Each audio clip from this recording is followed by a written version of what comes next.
할렐루야, 사랑하고 축복합니다. 오늘도 우리 주님이 함께 하시는 날입니다. 오늘 5월 30일 월요일 새벽 기도회를 묵상하심으로 시작하겠습니다. 다 같이 조용한 기도 드리시겠습니다. 너희 속에 착한 일을 시작하신 이가 그리스도 예수의 날까지 이루실 줄을 우리가 확신하노라. 아멘. 사랑의 주님, 오늘 이 아침에 주님의 착한 일을 우리 안에 시작하여 주시옵소서. 그래서 주님의 날에 이루시는 그 놀라운 결과들이 우리 안에 날마다 이루어지게 하시고 오늘 이 하루도 하나님 기뻐하시는, 하나님께서 기뻐하시는 귀하고 복된 날 되게 하여 주시옵소서. 모든 것 주님께 의탁하며 언제나 우리를 사랑하시는 예수님의 이름으로 기도합니다. 아멘. 오늘 우리는 사무엘상 14장 36절로 52절 말씀을 나누겠습니다. 여기 보게 되면 하나님께서 침묵하시는 장면이 나옵니다. 사울 왕이 하나님께 묻는데 하나님 아무 말씀하지 않으세요. 침묵 속에 의미가 있죠. 여러분, 우리가 기도할 때 하나님께서 침묵하시는 경험들을 하지 않습니까? 하나님 왜 침묵하실까? 참 답답한 시간들이 우리에게 있습니다. 침묵할 수밖에 없는 상황도 때로는 있어요. 하나님 왜 우리에게 침묵으로 말씀하시는 걸까?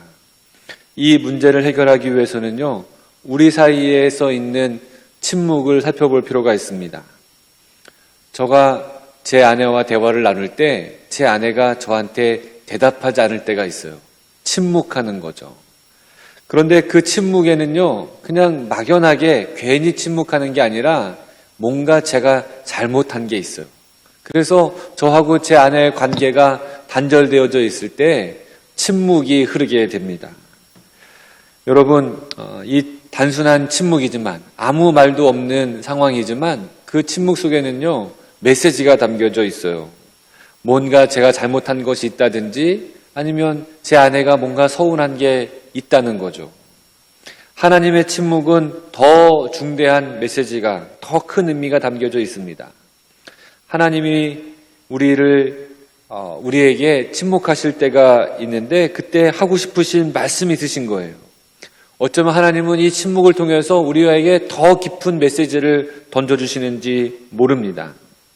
우리가 우리의 잘못에서 돌이키기를 바라시는 마음의 메시지가 담겨있는 침묵일 수도 있습니다.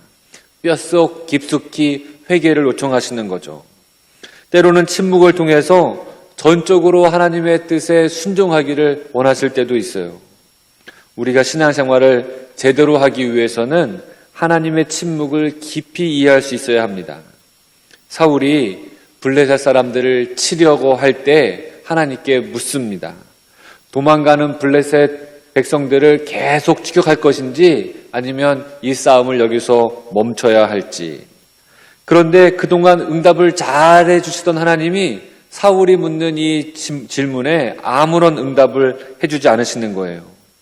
더 정확히 말씀을 드리자면 하나님은 침묵으로 사울 왕에게 말씀하시는 겁니다. 그러나 사울은 침묵의 의미, 하나님께서 하신 침묵의 의미를 제대로 깨닫지 못합니다. 그래서 사울은 억지로 하나님의 입을 열려고 하죠. 여러분, 왜 하나님은 아무 말씀을 사울 왕에게 하지 않았을까요? 백성들의 침묵을 통해서도 그 이유를 좀 잠시 살펴볼 수가 있어요. 사울 왕이 잘못했어요. 사울 왕이 불합리해요. 사울 왕이 하나님을 인격적으로 대우하지 않고 있었습니다. 하나님은 참 인격적이신 분이세요. 저희 아들이 코로나19 동안에 벌써 한 2년 전이네요. 막 온라인 수업이 막 있었을 때, 가정에서 온라인 수업을 들어야 될 때 제가 잠시 우리 아들이 어떻게 수업을 듣나 살펴볼 수 있는 기회를 얻었습니다. 그런데 아주 과간이었어요. 선생님이 이렇게 하세요, 저렇게 하세요, 말씀을 열심히 하는데 온라인 수업을 듣는 학생들의 태도와 자세가 전혀 선생님을 고려하지 않고 있는 모습이었습니다. 아, 선생님 정말 힘드시겠다, 이런 마음이 학부모로서 들더라고요.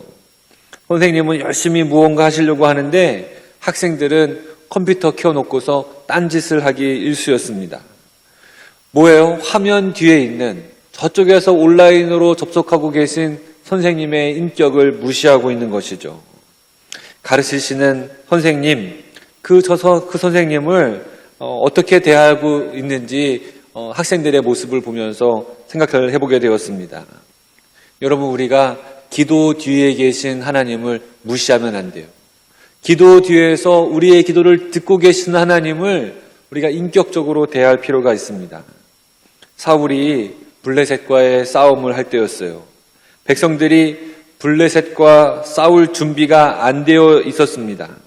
블레셋의 엄청난 수의 군대를 보고 두려워서 숨기 바쁜 그때였습니다. 심지어 이스라엘은요, 제대로 된 칼이나 무기가 손에 들려져 있지 않았어요. 오로지 칼과 창은 사울 왕과 그 아들 요나단의 손에만 들려져 있었습니다. 이런 상황에서 요나단이 블레셋 땅을 정찰하고 블레셋 땅을 습격하기 시작합니다. 무모한 습격일 수도 있지만 요나단은 하나님이 블레셋을 이스라엘 손에 붙이셨다고 하는 확신 속에서 요나단과 그 무기 든 자와 함께, 그 소년과 함께 블레셋 진영에 가서 칼을 휘두릅니다.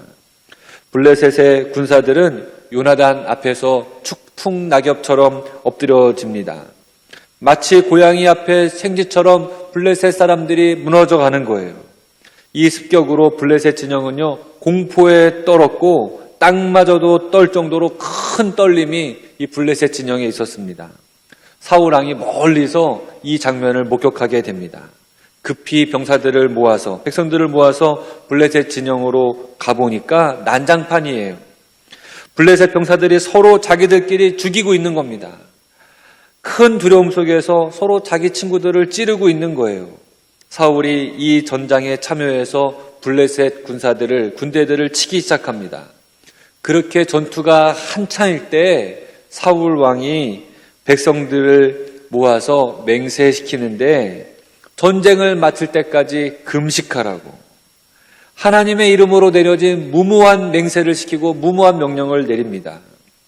백성들이 블레셋 사람들과의 전투에서 이 허기진 배를 이끌고 승리를 하긴 하지만 배가 고픈 나머지 완전하게 이 블레셋 군대를 몰아내지는 못하게 됩니다. 그날 밤 사울 왕이 계속해서 블레셋 군대를 쫓아갈 것인지 말 것인지 하나님께 묻는 거죠. 그런데 하나님이 응답이 없으신 거예요. 하나님의 침묵에 사울 왕이 당황합니다. 사울은 그 이유가 이스라엘 사람 누군가의 범죄함 때문이라고 생각을 하고 죄인을 색출하려고 합니다. 사울이 화가 나서 말해요. 하나님이 말씀하지 않으시는 것을 보니 이스라엘 중에 죄가 있구나. 내가 이 죄값을 묻겠다. 내 아들 요나단이라고 하더라도 내가 반드시 죽이겠다. 여기서 성경은 한마디를 더 보충해 줍니다. 모든 백성이 대답하지 아니하되. 하나님뿐만 아니라 백성들도 사울왕의 말에 아무 말을 하지 않습니다. 왜냐하면 사울왕이 하는 행동과 말에 동의할 수 없기 때문인 것이죠. 자기 맹세를 정당화하려고 하던 사울왕, 그 사울왕의 백성이 등을 돌리게 된 것이죠. 사울왕은 백성들의 신망을 잃어버리게 됩니다. 사울왕이 하나님을 찾고 응답을 바라지만 하나님이 사울왕에게 아무런 말씀을 하지 않으셨습니다. 사실 사울왕은 하나님의 침묵과 백성의 침묵 속에서 자기가 틀렸다는 것을 빨리 깨달았으면 좋았을 거예요. 백성들에게 곤란한 금신맹세를 시킨 것과 내 아들 요나단이라도 반드시 죽으리라고 했던 그 맹세가 틀렸다고 하는 사실을 빨리 깨달았어야 했습니다. 하나님의 침묵은 하나님을 존중히 여기지 않고 자기 멋대로 행동하는 사울 왕에게 다시는 너와 상종하지 않겠다고 하는 무언의 메시지였기 때문이죠. 우리의 기도가 하나님의 침묵 속에 있다면 우리는 우리의 삶과 우리의 태도를 점검해 볼 필요가 있습니다. 여러분이 하나님을 찾고 하나님을 의지하는 것이 내 목적 때문에 하나님을 찾고 의지하고 있는 것 아니신가요? 하나님이 틀리신 것이 아니라 내가 틀린 것 아닙니까? 하나님의 응답 안 하시는 게 아니라 내가 하나님의 응답 못 하실 것을 요구하고 있는 것 아니겠습니까? 응답 안 하시고 침묵하시는 하나님이 잘못된 것이 아니라 그렇게 하나님이 응답하지 못하게 하는 내 죄와 내 주장이 잘못된 것 아닌지 점검해 볼 필요가 있어요. 하나님과 우리의 마음이 잘 통해야 돼요. 내 틀림을, 내가 잘못한 것을 우리가 잘 알고 있어야 됩니다. 자기의 허물을 인정하는 것이 쉽지는 않겠지만 하나님의 침묵의 메시지를 듣고 하나님 침묵의 소리를 듣고 자기 잘못을 인정할 수만 있다고 하면 우리 교회 공동체가 얼마나 아름다워지겠어요. 우리 교회 공동체는 하나님의 침묵 속에서 회개가 일어나고 아름다운 하나님의 역사를 경험하게 될 겁니다. 우리가 더욱 하나님의 마음에 합한 사람이 될 줄로 믿습니다. 만약 우리가 하나님의 응답 없으심, 하나님의 침묵 속에 괴로움이 있다고 한다고 하면 하나님의 뜻과 하나님의 마음을 헤아려 보는 오늘 이 아침 어떠시겠습니까? 그래서 이 침묵 속에 주시는 하나님의 음성을 들으시고 오늘도 하나님과 동행하시는, 하나님과 마음이 합해지시는 여러분 되시기를 주님의 이름으로 축원합니다. 기도하시겠습니다. 하나님, 우리가 하나님의 침묵 속에 괴로워하고 하나님을 원망하기보다는 그 침묵 속에 담겨져 있는 하나님의 심오하고 꾸짖는 음성을 들을 수 있도록 인도해 주옵소서. 그래서 우리가 죄악을 돌이키게 하시고 불순종을 돌이키게 하시고 하나님의 마음에 더 가까워질 수 있는 믿음과 용기, 그리고 내 죄를 돌이킬 수 있는 회개의 은혜를 베풀어 주시옵소서.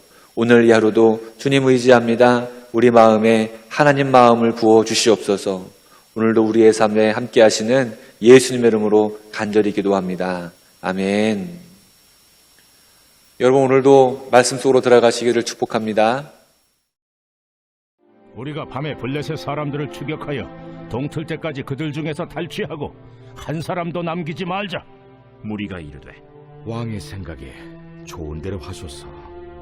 할 때 제사장이 이르되 이리로 와서 하나님께로 나아가사이다. 사울이 하나님께 묻자오되 내가 블레셋 사람들을 추격하리이까 주께서 그들을 이스라엘의 손에 넘기시겠나이까? 하되 그날에 대답하지 아니하시는지라. 너희 군대의 지휘관들아 다 이리로 오라. 오늘 이 죄가 누구에게 있나 알아보자. 이스라엘을 구원하신 여호와께서 살아계심을 두고 맹세하노니 내 아들 요나단에게 있다 할지라도 반드시 죽으리라. 하되 모든 백성 중 한 사람도 대답하지 아니하매 이에 그가 온 이스라엘에게 이르되 너희는 저쪽에 있으라. 나와 내 아들 요나단은 이쪽에 있으리라. 백성이 사울에게 말하되 왕의 생각에 좋은 대로 하소서. 이에 사울이 이스라엘의 하나님 여호와께 아뢰되 원하건대 실상을 보이소서. 하였더니 요나단과 사울이 뽑히고 백성은 면한지라. 사울이 이르되 나와 내 아들 요나단 사이에 뽑으라. 하였더니 요나단이 뽑히니라. 사울이 요나단에게 이르되 내가 행한 것을 내게 말하라. 내가 다만 내 손에 가진 지팡이 끝으로 꿀을 조금 맛보았을 뿐이오나 내가 죽을 수밖에 없나이다. 요나단아, 내가 반드시 죽으리라. 그렇지 않으면 하나님이 내게 벌을 내리시고 또 내리시기를 원하노라. 백성이 사울에게 말하되 이스라엘의 이 큰 구원을 이룬 요나단이 죽겠나이까? 결단코 그렇지 아니하니이다. 여호와의 살아계심을 두고 맹세하오나니 그의 머리털 하나도 땅에 떨어지지 아니할 것은 그가 오늘 하나님과 동역하였음이니이다. 하여 백성이 요나단을 구원하여 죽지 않게 하니라. 사울이 블레셋 사람들 추격하기를 그치고 올라가매 블레셋 사람들이 자기 곳으로 돌아가니라. 사울이 이스라엘 왕위에 오른 후에 사방에 있는 모든 대적 곧 모압과 암몬 자손과 에돔과 소바의 왕들과 블레셋 사람들을 찾는데 향하는 곳마다 이겼고 용감하게 아말렉 사람들을 치고 이스라엘을 그 약탈하는 자들의 손에서 건졌더라. 사울의 아들은 요나단과 이스위와 말기수하여 그의 두 딸의 이름은 이러하니 맏딸의 이름은 메라비요 작은 딸의 이름은 미갈이며 사울의 아내의 이름은 아히노아미니 아히마아스의 딸이요 그의 군사령관의 이름은 아브넬이니 사울의 숙부 넬의 아들이며 사울의 아버지는 기스요 아브넬의 아버지는 넬이니 아비엘의 아들이었더라. 사울이 사는 날 동안에 블레셋 사람과 큰 싸움이 있었으므로 사울이 힘센 사람이나 용감한 사람을 보면 그들을 불러 모았더라.